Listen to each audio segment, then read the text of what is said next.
There we are again. Here's another edition of Stories with 10 Questions. I'm really excited today, Ross. I'm not going to lie to you. Me too. We're going to talk to a guy that I've wanted to talk to in more depth for quite a while because I just am amazed by his views and the way he sees the world. Another lover of music, but that seems to be a trend we have.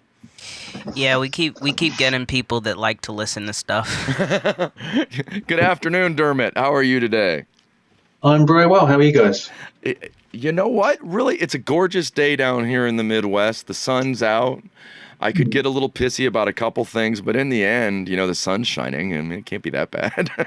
That's fantastic. It's nice here too. We got about 20 degrees, and it's nice. We're right in that same range. We're right in that same Yeah, range, running right around perfect. 70, a little bit over at most. So Okay, yeah, right there. perfect. So where are you from, Dermot?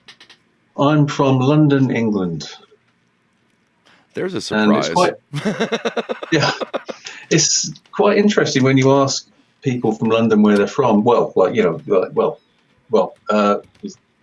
let me start that again. When you ask people from the UK where they're from, if they say London, most of them will sort of say I'm from North London or South London or East London or Northeast London or Southwest London. Most people tend to, Divide up. divide it up. I'd just like to say I'm from London. You're So just from London. I'm just from London. I've lived in most parts of London. So no, So I so did always you say I'm from London. did you grow up in London then?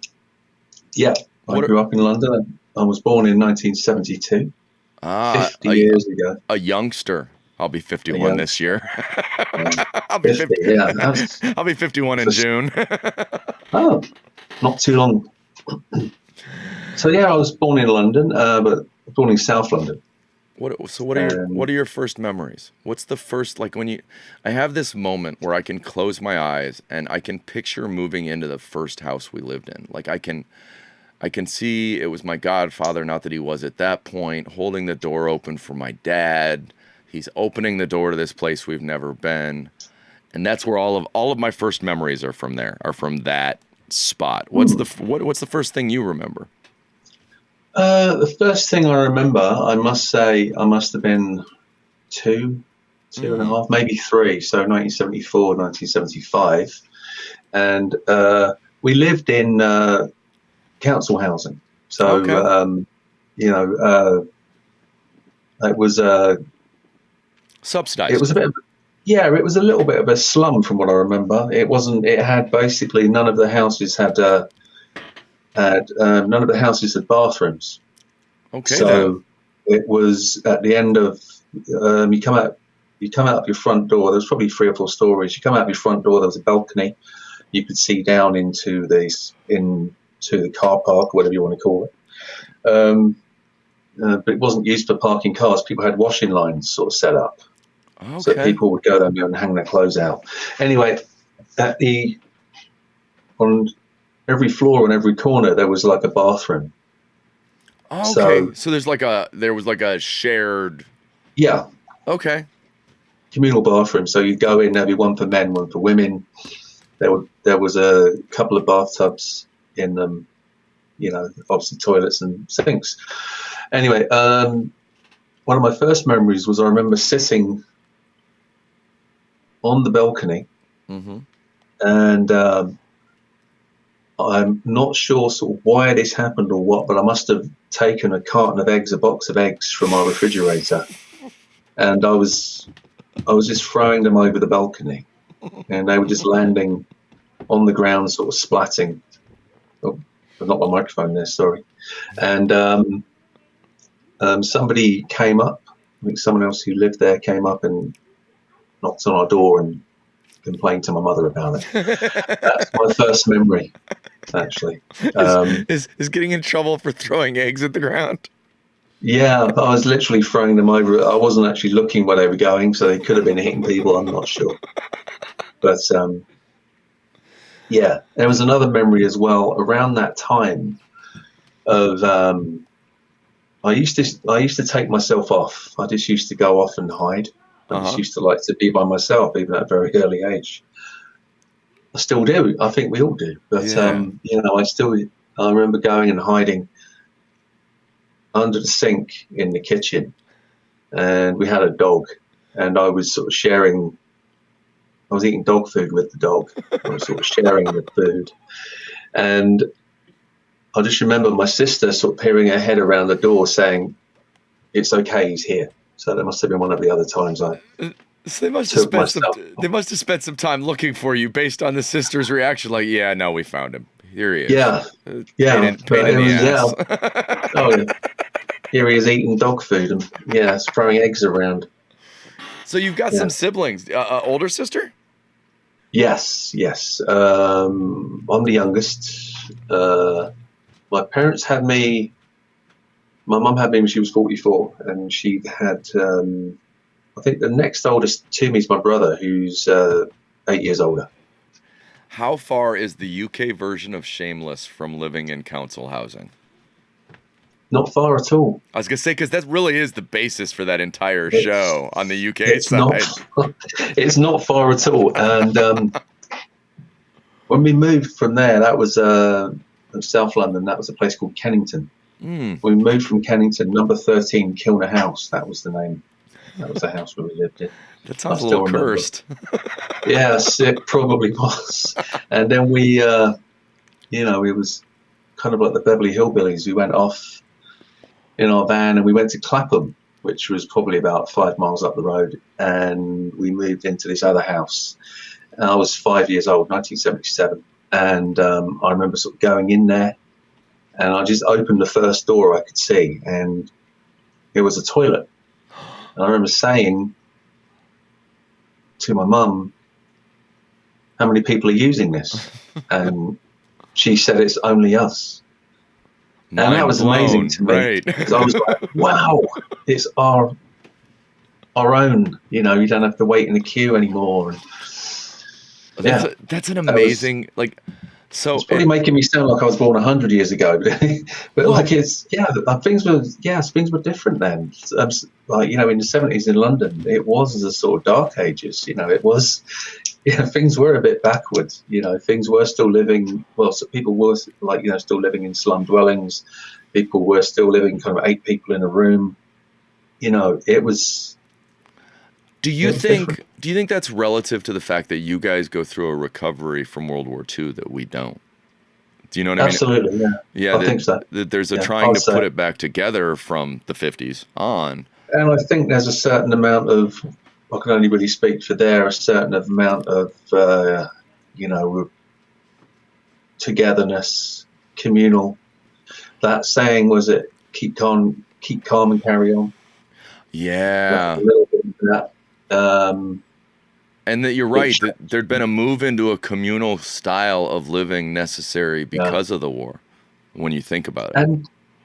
And the odd thing is, I remember, I only have vague memories of Kilner House, but, the other place, we lived in Clapham, I was there for, 15 years.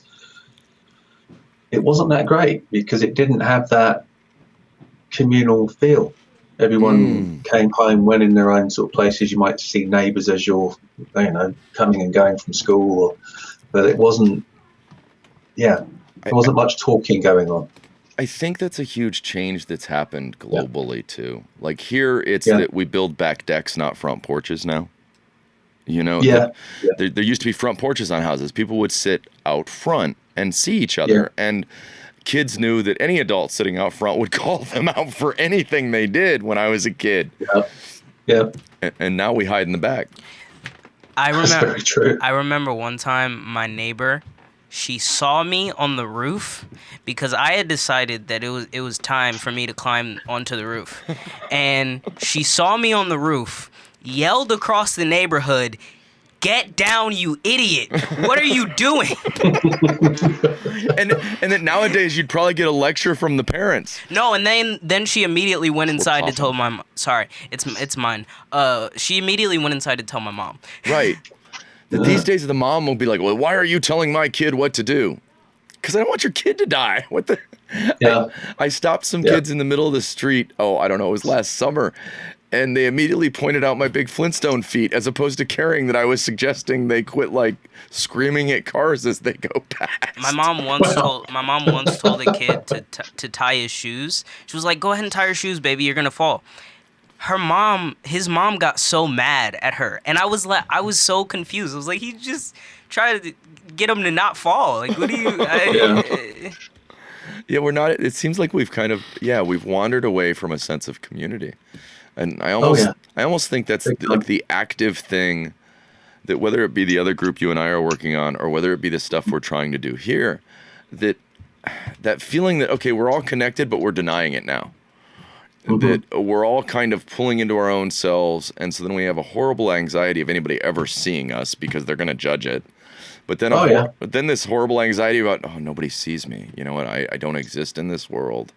I feel overwhelmed. You know, and it's we've gotten so far away from seeing each other as people. Absolutely, that's a real shame.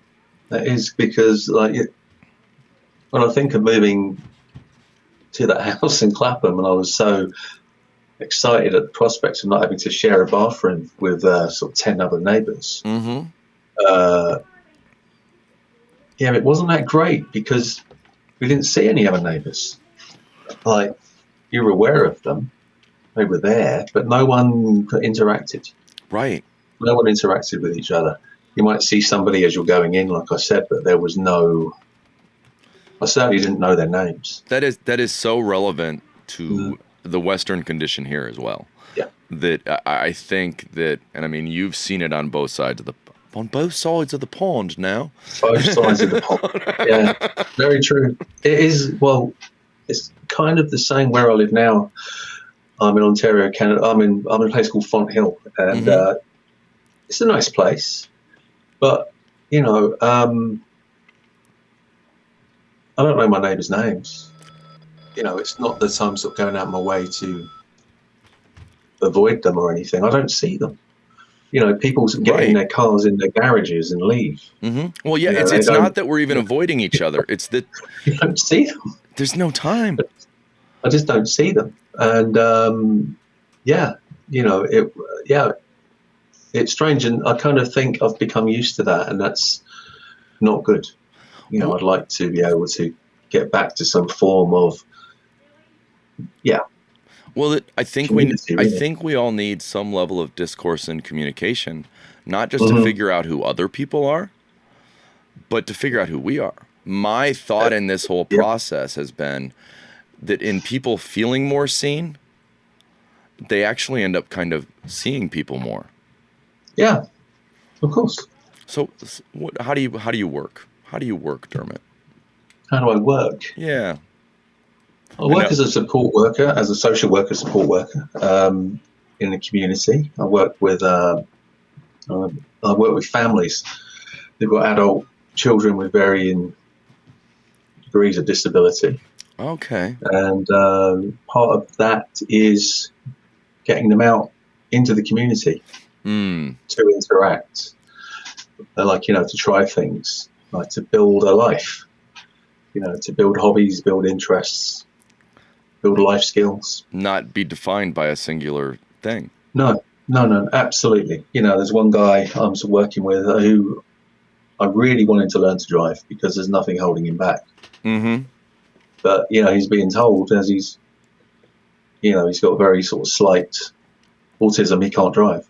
And I was like, well, that's absolute nonsense. Like, when I'm in the car with him, he's given me pointers. He's great. So this was last year. We went to a library and we did over here. I'm not sure what it's like in the States, but over here with this the driving test, there's a written test first. Yeah, that's true. Yeah. So it was interesting. I sat down with him and I put a mock test on the computer. And he got all of the questions right. He got all of them right. Did he know? And I was like, well, that's great. You can do this. And when I told his mum, she was really surprised. I was like, you're kind of doubting your own son there. Should be encouraging. You should be encouraging. I think in meeting those parents, what I've found is as the children get older, it's even harder than it is for us who have raised you know, less neurally diverse children, that you go through a phase where you've spent your entire life protecting these children. Yeah. You know, I've got a 9-year-old right now who is desperately trying to make sure he makes his own stands and defines himself. But if you've got a special needs child, that you're not only protecting them from the regular rigmarole, you're more afraid of other people's judgment. That judgment that shuts us down because we're worried somebody might judge us, I think is the thing that ends up motivating those parents. Like, well, but what if? What if I'm not there and I can't protect him? Could be, yeah. I mean, because I do like to, the people I work with, try and get them to be independent. So if we go to a shop or something, I get them to do everything. And I'll say for a number of them, it's the first time they've ever had to do that. Well, that somebody's given them that level of like, hey, I trust you enough to make these decisions. Yeah. And I appreciate it's scary, but it has to be done. How I work, I do like to hold people accountable. So it's like, if you say, okay, not today, but next week, I'm holding you to that. That next week we're really going to do it. Yeah, we are going to do this. We are going to talk through this, and I'm there with you. And if there's any issues, I'm going to be there, but you're going to deal with it. I'm there for you. I'm there with you. I'm not there to do it for you. Right. But I'm there with you. Well, so that's how I work. And they're human, so they've lived in a world where very much they've learned from example. If I decide I don't want to do it, mom and dad are feeling real protective. So just like any other kid, any other human being, we're designed to run, mouse mazes. We are great at figuring out where the electricity is and where the cheese plate is. And if what works is if I just say I can't do it, somebody brings me the cheese plate, that's faster than running the maze. That's what I found. With a few people I've worked with, it's like, okay, well, other people have done this. Why should I do it for myself? It's like, well, okay, why shouldn't you do it for yourself? Because someone else has always done it. Well, now I'm telling you to do it. Right? Well, I'm going to help you. Don't worry about it. I'm going to be there with you. It's going to be fine. It's going to be great. And that's all you can do. It works. I do. I think. I do. I get a lot out of what I do. And it sounds like really meaningful work. So at the end of the day, when you're tired from, it also sounds like exhausting. I know what it can feel like putting one's energies out into the world to meet people where they're at and try and help them in a way that's meaningful. So you got to find time to play, brother. What do you do to play? Well, that's an interesting point because that's something I'm trying to work on. Because as you said, it's exhausting, not so much physically, but mentally. Yeah. You feel kind of frazzled at the end of the day. And in a good way. I mean, not in a bad way, but you just feel exhausted. I'll come home. I've got a 5-year-old, so they are obviously, they need attention and the stuff you need to do. I've got a wife and, there's a home to look after and all the rest of it. But what do I do to play? I like helping people with their podcasts, which I do. I like kind of sound editing. I like kind of helping and encouraging others where I can. I get a lot out of that. I also love music. I love listening to music. I love learning about all different sorts of music. I don't have a particular genre I love. I like all sorts. So I think, I don't really watch a lot of TV. I used to be really, really big into movies, but I don't really watch a lot of TV now. I find, kind of having the TV on, it can be a little distracting. I find it quite intrusive. If there's something on, there's like, it's like it better be something you're watching. It's like I've gone into many people's houses, television is just on in the corner. Background noise. I can't deal with that. It's just, no. We have gotten better. So we do have a 55-inch TV in the office, and the office is not small enough reasonably to get far enough away from a 55-inch TV. Yeah, you're right there. You're in the 55-inch TV. Yeah. Now, I will say this. I have an interesting outlook on artists, music, TV, movies. So early on, I got to a point where I didn't trust my perspective. That I had to kind of accept that my ability to see the world was flawed, that's a piece that lies to you. to avoid cognitive dissonance, our brain will make everything fit. Mm-hmm. And so I got, and still am, as might be noted by this very interview, I got a little obsessed with the idea of seeing the world through other perspectives. Sure. And what I found was that artists already had that on display. So to find out what Dermott thinks, I've got to ask him a few questions and I've got to talk to him. But that I find over and over again, whether it be movie, TV, painting, whatever artistic form people find, what they're really trying to do is express their perspective on the world. Yeah. Even comedies, there's this kernel in there of their truth that they're sharing with you. So my problem is I get I get deep into all of it. I'm sorry? I get deep into all of it because I'm so excited by seeing. I was obsessed for a minute when Netflix came out with the behind the scenes stuff for the final days of the Beatles. As you're watching Paul and John and George and Ringo working through their dilemma, and you're really seeing them as people. It's not this image in your head.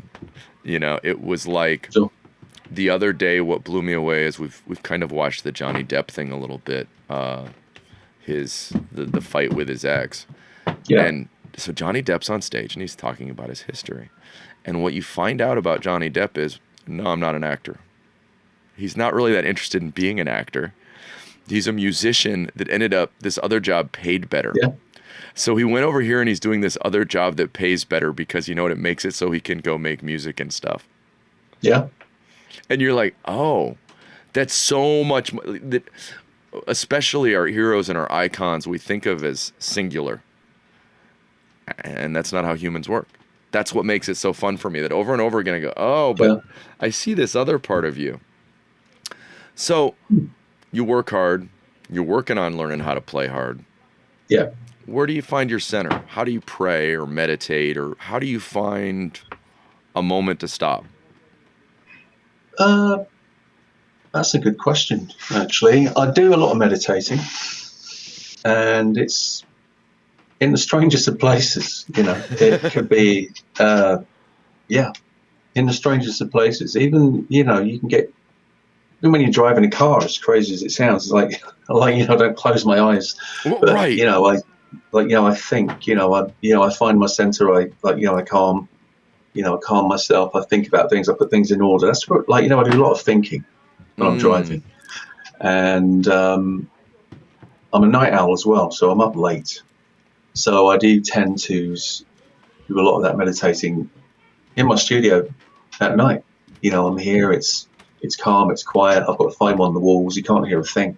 Right. No, I've seen your setup. Yeah, it looks like it's eerily silent inside that room. Yeah, it is. It is. It can be eerily silent. And, I do a lot of thinking there. I also, I do a lot of thinking about other people. I do a lot of thinking, obviously, about myself, my family. Working through it. Yeah.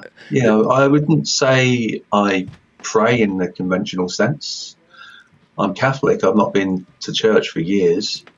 I wouldn't, I do have my faith, but I wouldn't say I pray in a conventional sense. Right. It's not I don't go ask for things. No. A lot of people, when we talk about traditional prayer, they'll be like, well, yeah, and then I've got a list. And I don't necessarily think that's what the idea was. But Sure. I tend to just go through things, tend to think about people, try and, in those moments, how can I help them? How can I make that better for them? Or, wrong, how can I help them make it better for themselves? That kind of thing, What just hit me is, where do you make space for Dermott? I heard pretty succinctly that you're putting some time into that, but it seemed like it was particularly focused on... Oh, yeah, and others, yeah. Yeah. I am working on that. It's hard, isn't it? I'm with you, hard. Is why I relate very much to it. It is hard. There's like a couple of hours at the end of each day, where I can, I can come in here and I can just sort of play around, and I do sort of think about well, some ideas I want to do, or some projects I want to do, or that sort of thing. But I think, that's part of the thing with life. You just get sort of caught up in it, and you do have to carve that out. You do have to be really strict about that. You do have to carve out time for yourself, and it's easier said than done. It really is. That it's hard not to feel, especially with men, and we talk about this regularly, a sense of responsibility. Yeah. Like you're trying to do something that's relative to you, and you're like, I feel guilty. I should be, I really didn't go walking with the 9-year-old today. I shouldn't take this hour for me. I really ought to go. Yeah, whichever thing it is in the moment, I find it easy to put obstacles in my way, or easier to put obstacles in my way about stuff that's mine. Well, that's self-centered, and I got to get over here to. I have a kind of a Buddhist outlook. I'm not a member of a particular faith, but I try to always, in my head, remember that if you commit to the idea of, believing in and supporting all living things and seeing all living things, one of the most important caveats is that you fit that bill, that you're on that list. That I have trouble making a list that's just here's my list, but I can at least accept that. Oh, wait a minute, if I love and care for all living things, wait a minute, check pulse, dun dun dun dun dun dun. Oh, I'm in that group. It matters. That you have to put on your oxygen mask on the plane, or I feel that. So, what do you love? I think it goes back to the go ahead communal thing as well. I mean, when I do think, or kind of, I have those moments of meditation, I do think about other people within that and how can I work with them. But I very rarely, now you think about it, now I think about it, I very rarely take a lot of time out for myself. It is the hardest family, thing, there's friends, there's the people I've worked with, and that's something I should work on, and I will. So for me, I started taking this class in Vietnam, and they talk about bodhicitta, your Buddha nature inside of you and your desire to reach enlightenment, right? Mm-hmm. And it was the idea of, it was a realization that my biggest thing holding me back was the one person I was unwilling to see as a person that, deserved, some thought. Was the guy in the mirror. It was you. It was me. Yeah. Right. No, I totally relate. I totally get it. It's easier said than done. And well, we're men driven by our feeling of service. Oh yeah. And so it's hard in the midst of that to not lose sight on a regular, to not find, it's what I think a lot of these groups that you and I have taken part in is really about. People need that moment where, wait a minute, I exist, I'm seen, and that's meaningful. Yeah, I think with with the other group that we're involved in, it was that really, I didn't know what I was getting into, or also what I was walking into, when I went to the first group. But it was, a place to be heard, a place to be seen, a place to listen, which I love doing. Yeah. I love listening to people, and there's a certain, there is a sense of community. It's a big sense of community, which is wonderful. Well, I've taken the outlook that and you've got some counseling background, so you may have some experience in so when you look at neural activity in people who are suffering from depression or anxiety, what you see is parts of the brain that kind of gray out, where, that's not firing at the full potential. And so when I look at our planet, I see it that way. I see it like a planet overwhelmed with depression and anxiety with connections that aren't firing. The connections are there. It just, if we could just get everybody to take a little bit of ketamine. No, I'm just kidding. I'm just telling you what the science says now. It's true enough. So with all of these things weighing, what do you love? What is it that keeps your heart going every day? Well, there's obviously family and friends, obviously. I love what I do. I love seeing people reach their potential. I love seeing people try things. I love to see people going out of their comfort zone. I love going out of my comfort zone. I love to try new things. I love to learn new things. I relate to that. Yeah, I love to see, like, you know, when the light bulb goes on, that old saying, I can do that. I get that. There's an energy. That. Yeah, no, there's an addictive energy when you see somebody like look back at you and go, oh my God, I just did that. Yeah, absolutely. You know, that is, like, you know, that's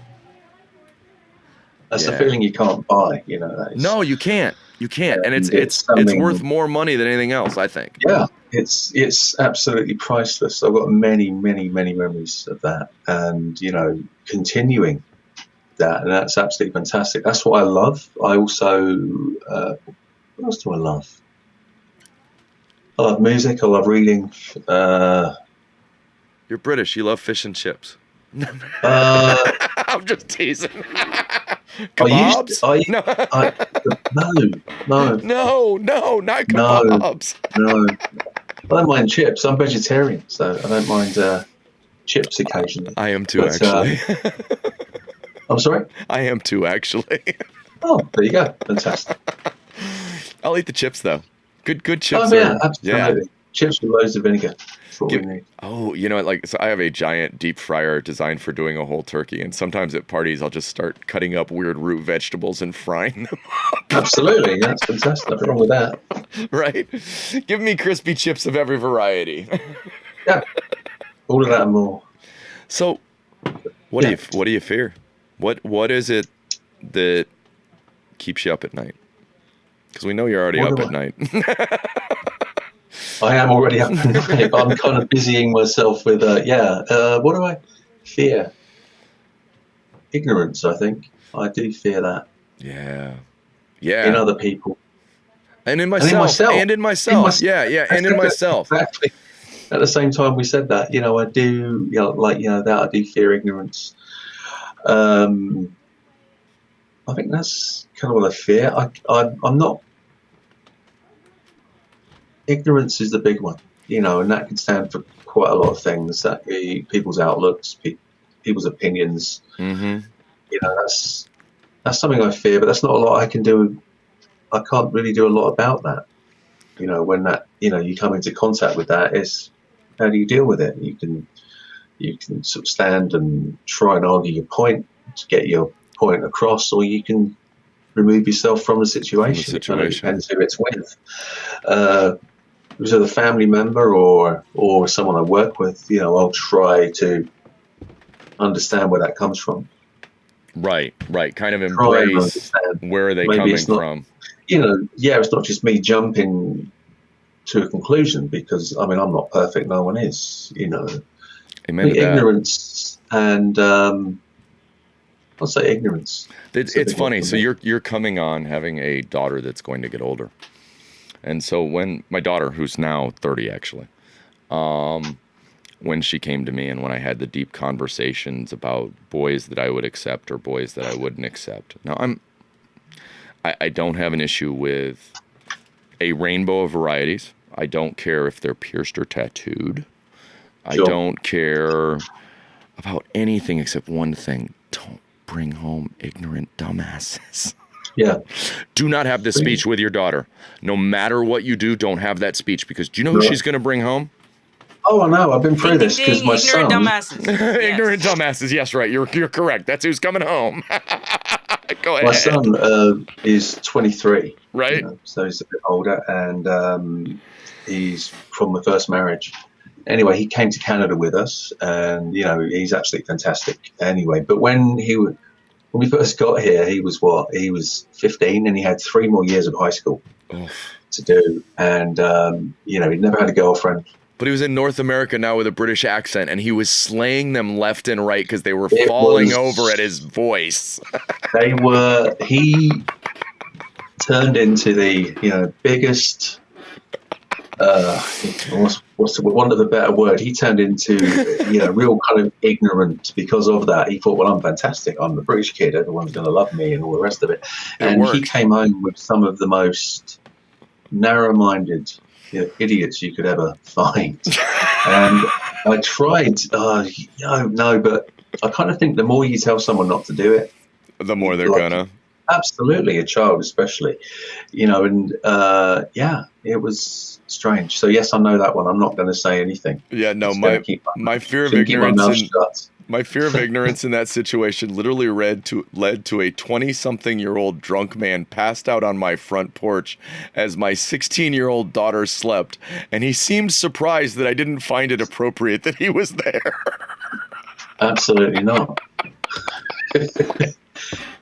How did you behave? What was your reaction to that? You know what? I behaved wholeheartedly and tried to point out to him the level of low he had gotten to relative to his age and his interests. Yeah. I tried to, as opposed, I didn't just. He was asleep when I walked outside. If he'd been awake, I might have reacted more strongly, but it was kind of like, dude, you're so pathetic.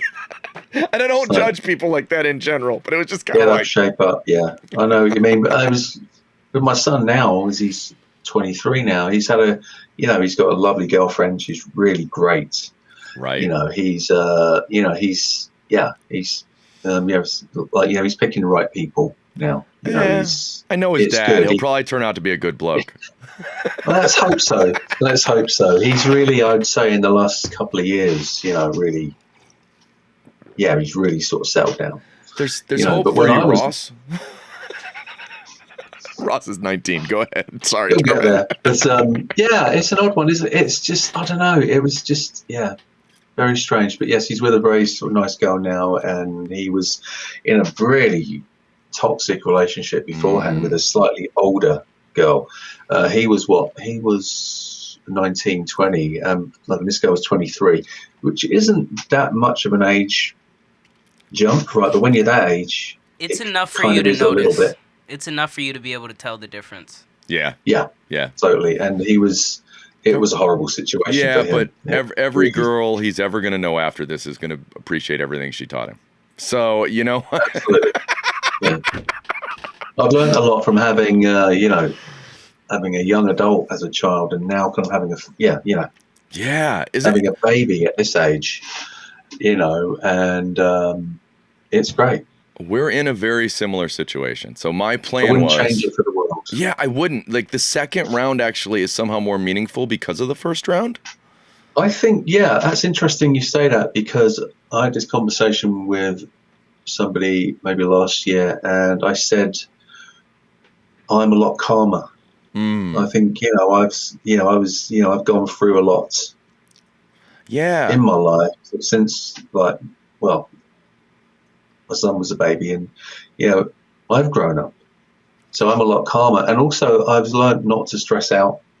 As much. There's a little more laid back about it. Like, okay, it's going to be okay. Well, I mean, the most important thing is like, with kids, children, is to enjoy it, because it's a lot of fun. Mm-hmm. It's a lot of fun. If you're willing to slow down and see the world like they do. Yeah. And that's the key right there. Maybe that's, in the evenings, like, when I am just sort of fooling around, with my daughter, whatever, sort of like, playing dress up or whatever, maybe that's my time as well. I mean, obviously that's my time as well. I'm having as much fun, if not more fun, than she is. So I very quickly, so now he's 9 now. Okay. And I regularly will miss that we don't walk as much. We used to always walk around the block almost every night. His legs are longer. Okay. It's not a very long walk these days, but it used to take an hour or two. Yeah. Now it's 15 minutes. I remember that. Yeah. But that kind of still doing that. Yeah, he taught me at a moment I needed it. Because so I was done raising kids at 40. I was like, okay, cool. I did this too young. And you're like, when you're in your 20s trying to raise kids, really you're trying to raise yourself at the same time. I think is part of that. In the end, you're trying to figure out this ridiculousness on top of it all. Huge. I mean, at the time my son was born, his mother had 2 children from a previous relationship. So when I got together with her, she had a 11-year-old and 13-year-old. So I was in the sort of stepdad role Right. then, and never had any experience with children up to that point. And then a few years later, having our own kid. Mm-hmm. I relate to that so that strongly. Was interesting going into the teenage years. Right. And that's an awakening. That was interesting because, that was... I just realized something. Speaking of guys in their 20s that had a thing for older ladies, wait a minute. I'm doing math here thinking your son's not far off the old tree. No. Not far. Well, now the girl he's with, I think, is 1 year younger. So well, there you go. Moving in the right, moving one direction or another. Right direction. Absolutely. We share so much in common. So at 19, I met a woman. The day after we met, her 2 younger children, not quite as old as the ones you took on, started calling me dad. Mm-hmm. And then because guys with a sense of service are like, okay, that not a problem. You're calling me dad. I'm not going to say, but we try. I want to mention if I was in that situation, I would leave the next day. Or maybe like an hour later. I'm not sure. I'd probably leave soon though. I would not stay. It was tough. It was interesting. Everyone's situation is different, but my first marriage, there were some good points, obviously. Mm-hmm. My son obviously being the highlight. But yeah, there was I think, being put into that, I wasn't put into it, I stepped into it. Right. Like, the stepfather role, I was given all the parental responsibility, but none of the authority.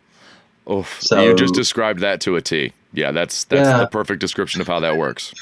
I was told on one hand, if the kids are playing up, I should sort of step in and obviously discipline, verbally and whatever, support mum and all the rest of it. But every time I did, it was the case of, well, they're not your kids, they're my kids. Right. I don't have to do that because you're not my dad.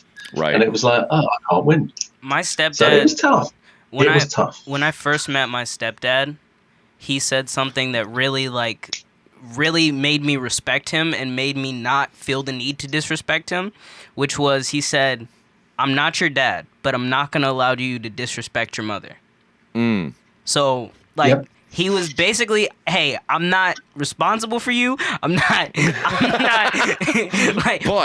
I like this lady. I like this lady a lot, and I'm not going to let you disrespect her, okay? And it set the relationship really well up from the beginning, That's, pretty similar. I remember having a conversation with girls saying, pretty early on, sort of, when they were, pushing boundaries, trying to see how far they could go. What they could do. And I just said, look, I'm not your dad. I'm never going to be your dad. I don't want to be your dad. I am very fond of your mother. We wasn't married at that point. Right. And I just said, the best I can hope for with you is to be a friend. Right. And that seemed to help. It was a similar thing. Right. It was tough. I think in that role, sometimes you end up very much, hey, I'm more like an older friend / aunt, uncle, depending on gender, obviously. Yeah, exactly. But because you're part of the family. Yeah, you have some authority. But yeah, it's more like an uncle or an aunt, that there's somebody else that can step in and override, which can be a roller coaster in its own right, as you think you're trying to get it right, and then there's somebody else that occasionally steps in and goes, I'm going to need you to come in on Saturday and do the TPS reports. Yeah.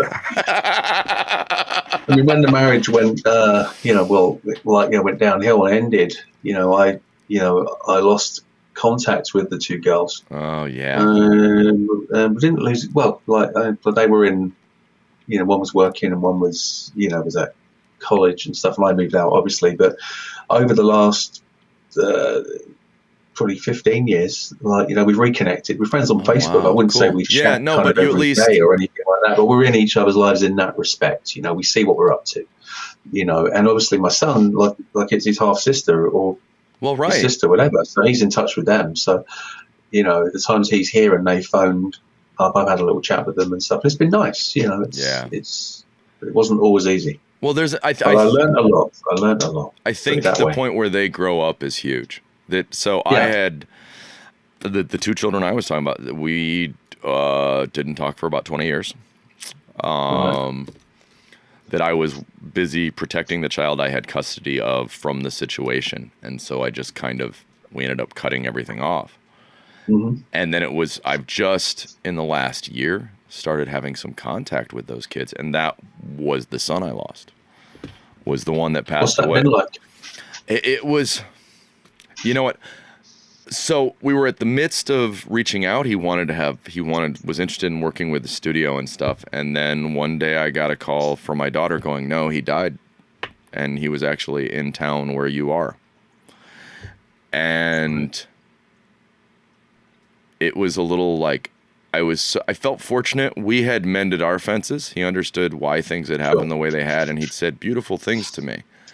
And all I thought was, wow, I didn't deserve that. That, you know what, as much as I was thankful that he had stopped by right before he OD'd to let me know that he understood me and that he'd had children and lost children and all of these things that were now part of his existence, that I really wanted to have more of that. But then I end up afraid to reach out to those people too, because they're also living people. Not everybody died. It is an interesting, it's a weird walk we as step-parents walk, trying to figure out where we fit, both at the point we're acting as child-rearing assistants, and then even as we get older, I think. There was someone saying to me years ago, well, must have been when I first got into that situation, it was someone I worked with, said, okay, so you're going to be the stepfather. And I was like, I guess. They said, well, you're going to be a square peg in a round hole. And I was like, yeah. And that really makes sense. That's sort of, where do you fit? You fit, but not completely. Not quite. Right. You're kind of fitted more when you wanted, and when they, but it's tough. Like, it wasn't always crap. It was great, but, there were some issues. But I did learn a lot. Yeah. And, lessons. I tend not to regret things. I mean, because you can take a lesson from anything, even if it's really bad. I'm with you. You can always take a lesson from that. You can always learn from that. That's why the whole thing, I love making mistakes. You learn more getting it wrong. Yeah, because you're going to learn from that. And I encourage people never to hide their mistakes, always to own their mistakes. Hold the mistakes close, because you're going to learn from that. Well, or or it'll happen again. Yeah. Be open about your mistakes. Well, be honest. I think that, so one of the things we've talked about a few times here on the air is the fact that I'd read a thing on Reddit, as one does, and I forget whether it was teachers or adults in general, but I think it was kind of a question for teachers. It was, what do you think is the most important thing children could learn in school that they're not now? And it was, it's good to be wrong. That as opposed to holding on to some so tightly, oh my God, I've got to be right.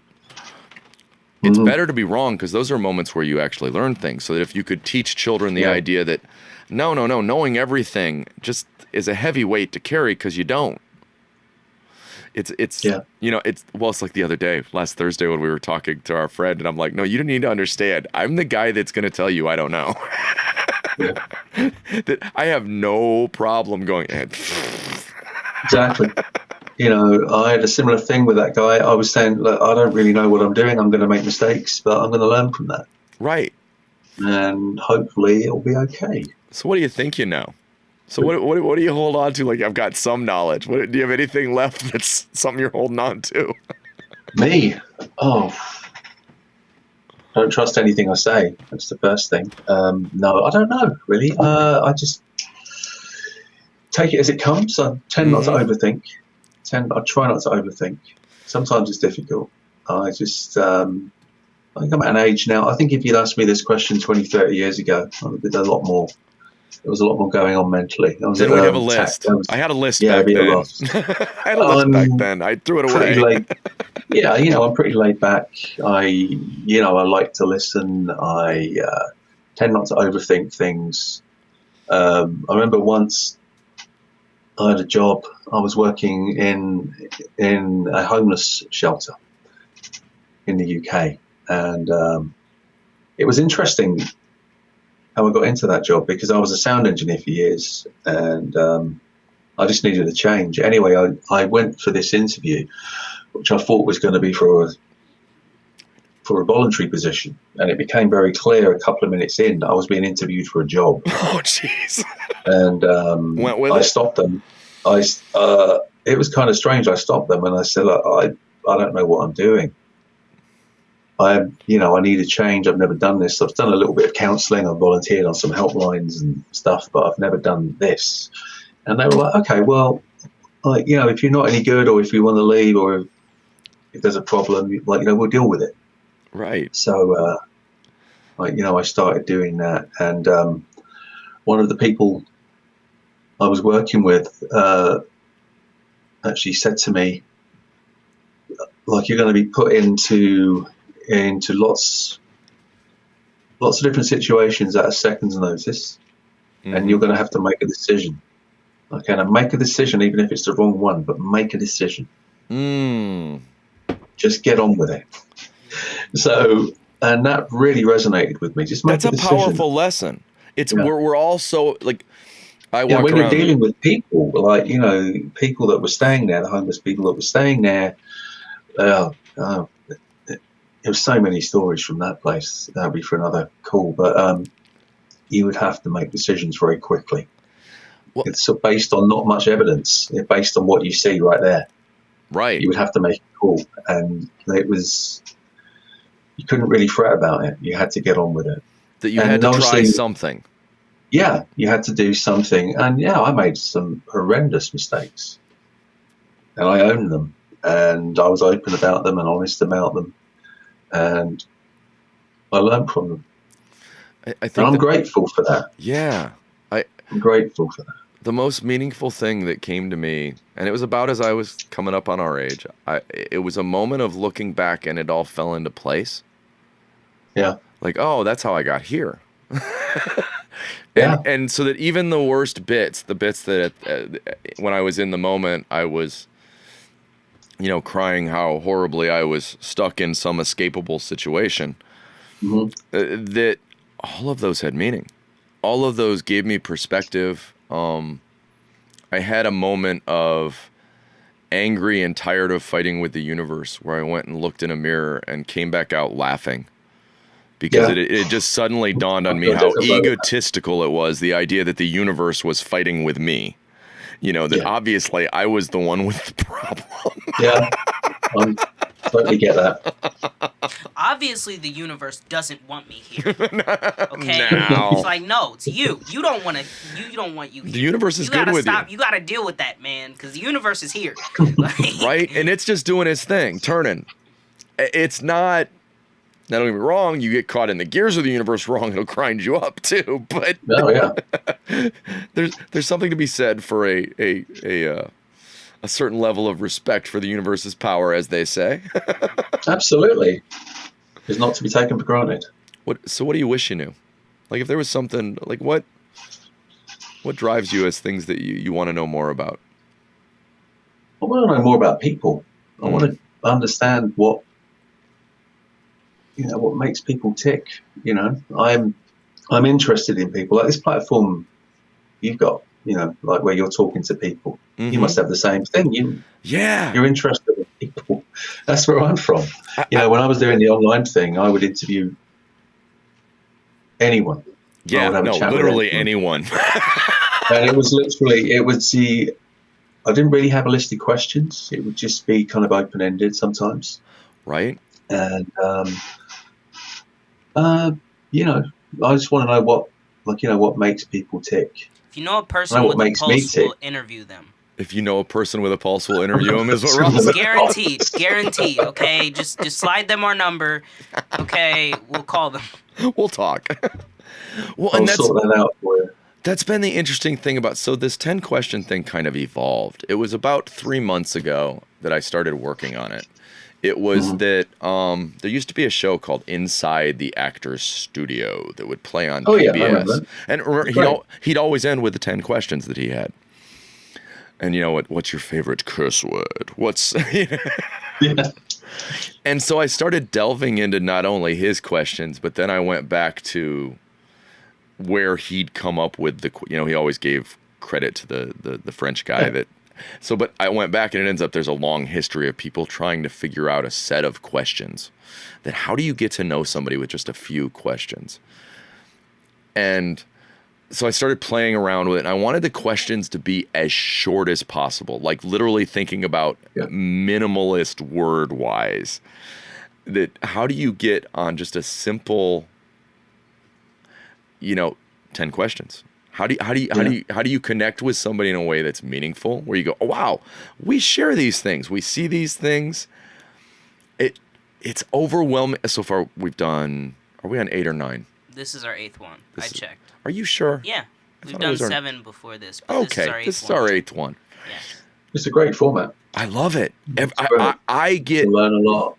I get exhausted by the end of it, but I get so much juice from it. Mm-hmm.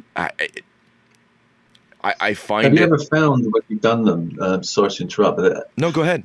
have you ever found when you've, the 8 you've done, or maybe you'll find in the future, you've only got through sort of half the questions because the conversation has just gone off on another sort of tangent. Which is great. Sometimes. I've let you go long. That in general, I managed to make it almost dead on 45 minutes. And what I'm doing is watching a clock, and I can stretch or speed up. Yeah. So there were points during our conversation, my producer was looking at me telling me I had to speed up, and I was like, screw you. Well, I appreciate that.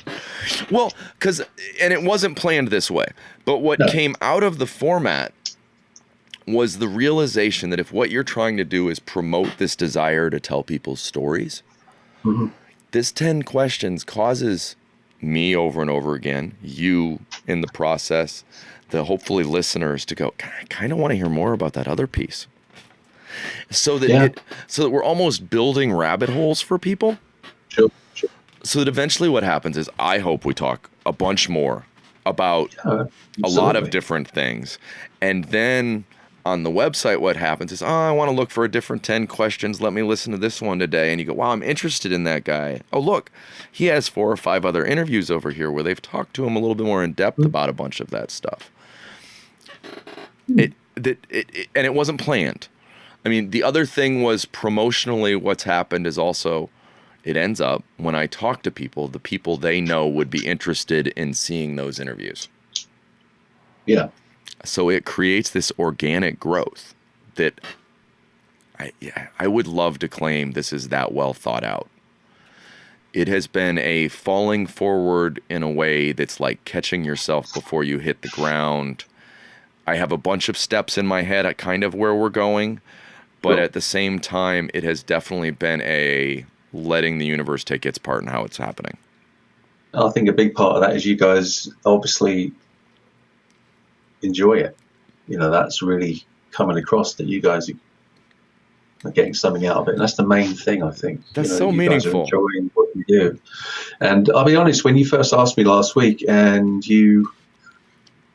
I sort of liked the page, but I purposely didn't look at the questions, and I purposely didn't look at any of the other interviews on there, because I thought to myself, if I read the questions, I might sort of try and rehearse something. Right. I might have some idea, but I didn't even look at the questions, so I had no idea I'll tell what you, I was going to be asked.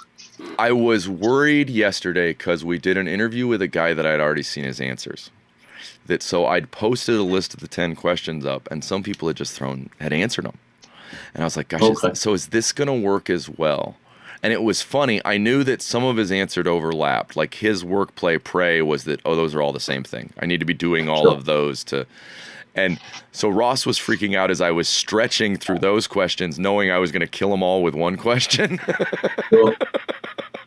Well, I was like, I want to keep this as natural as possible. And if I if well, if it doesn't go well, it doesn't go well. But I'm just gonna go with the flow and I just very see. much try to keep track of time, but I was having a hard time with this episode because I was just listening to your answers and I was like, dude, this is just so like awesome. I love hearing this. Like, just this answer is so like something I relate to or something I really get. Like, it's interesting hearing what someone else has to say to a question that I've seen before. You know? Every blind mouse describes the elephant differently, but if I listen long enough, I'm pretty sure we're all looking at the elephant in the room.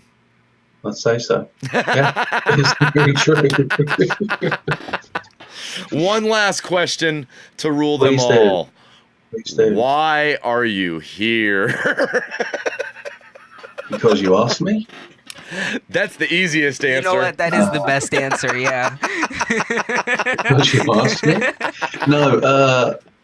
Why am I here? No one's ever asked me that before. You mean like me? Sure. As a person, as a being, why am I here? Absolutely. However you take it. I would say to learn. I'm here to learn. You can't learn too much, and most importantly, to listen. I love listening, as you probably realise in the other thing we do. I might not say a lot, but I listen. I love listening. I don't know, maybe that's a cop out in the answer, but I'm here to learn and listen. I'd say I think right it's honest. now. I'm just here to listen and learn all the way around. But yeah, that's why are you here? Well, I like to turn around on you, right? Yeah, no, absolutely. So I have an answer. So I have this idea, this joke in my head. It causes me to laugh regularly.